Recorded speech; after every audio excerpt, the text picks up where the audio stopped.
Kyung-san's mother rushed from Seoul to meet her daughter at a restaurant, hoping to persuade Kyung-san to go back. Kyung-san's attention was about a man. After that incident happened, she could no longer accept how men looked at her. Ching-chun, you see the women of Belfast in real life? Jae-sung did turn you on. Charming, did you go to Kwangching Elementary School before? Main and friend, they naturally started chatting.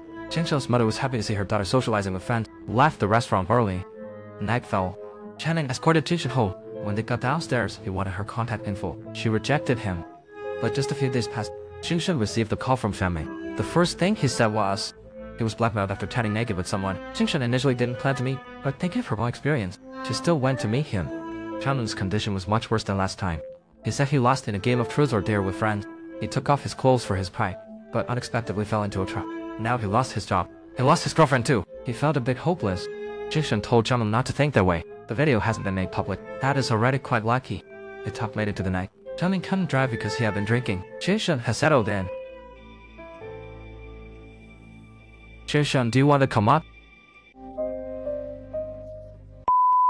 Chaning recalled their warmth that night. Although his body returned to Seoul, his soul remained in Busan. His girlfriend asked him what was wrong. Chaning shook his head and said he was fine. Turns out, Chaning was never blackmailed. After dinner, he went back to Busan under the pretext of work. After the stormy night, Ching-chun gathered her courage. She expressed a desire to return to Seoul with Chaning, start anew. Just as she finished speaking, Chaning's phone rang. He glanced at it, and immediately flipped the face down on the nightstand. Ching-chun rolled out of bed. She picked up Chaning's phone, and saw the wedding invitation video. Chaning rushed over and snatched the phone. Ching-chun slapped him back. Chaning cursed loudly, calling Ching-chun a slut. After cursing, he turned to leave. Ching-chun grabbed his arm. Ching-chun vowed to expose this matter. As soon as she finished, Chaning grabbed her by the throat and forcefully pinned her down on the bed. Chaning, damn bitch! Chaning, why are you forcing me?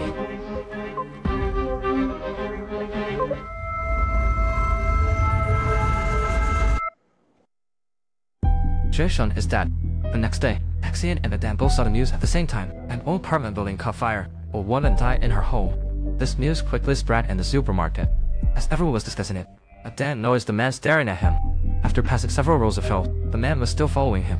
Adan dropped his shopping cart and quickly walked toward the front door, only to run into Daxian. He ran away. Escaping to the cargo area, just as he was about to dash out, he tripped over a suddenly extended foot and fell. Adan turned around. He heard the strange man say, the alley case wasn't handled cleanly enough. Neither was the case of Ryu. Before he could finish his sentence, a sudden sound of hurried footsteps came from afar. Adan got up and ran out of the cargo area. The man followed closely behind. By the time Daxian arrived, both of them had vanished without a trace. The next day, Chaning came home after work and saw a man sitting in front of the door. The man took out his zip from his pocket. It indicated the Mappa Colonel Police Unit. Chaning swallowed. He invited the man inside. Some village got straight to the point. He passed the between Shinkies. Chaning admitted he had been to Busan. He also admitted he slept with Jin-shun, but he denied committing murder. So village nodded with a smile. He took out tape and rope from his bag. Chaning requested to see the search warrant. It was punched to the ground by some village. He got to say, "Ah, damn, caught Zhou Wo." He said he had been exposed. The detective called Dojo because already tracked him to Busan. Zhou Wo told Adan not to panic. He had planned this long ago. Meanwhile, some village was ready Xiaoming's self-criticism letter. He noticed Xiaoming only wrote about the murder process. He didn't write about the reason for the murder, but now it's too late to add anything. The person had already been killed by him. After clearing the scene, he placed several gas canisters on the induction stove. He just stepped out and nearly bumped into Dajong. I'll cut right at Xiaoming's door. He knocked for a long time with no answer. He leaned on the door and listened.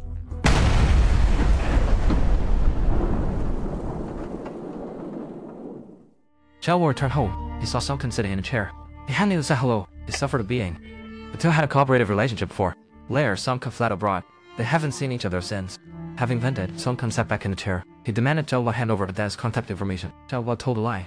He said Adan had a stake. He also couldn't reach him. Sungkan gave Zhao Wo 3 days to arrange a meeting with Adan. After speaking, he walked towards the door.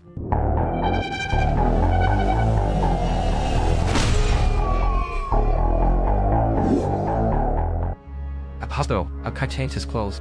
He had just received a message from Zhao Wo, asking him to come at his house. But just as he reached the door, he unexpectedly collided with Sungkan.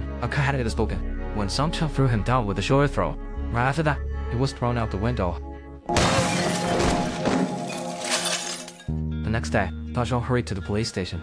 Zhao Wo brought in information about Sungkan. He proposed to work with Dajong to capture Sungkan. At this moment, Sungkan was on the rooftop, teaching 2 disrespectful young people. What he didn't know was, these 2 young people are no ordinary individuals. The girl is the heiress of the Fuyan construction group. This matter quickly attracted the police's attention.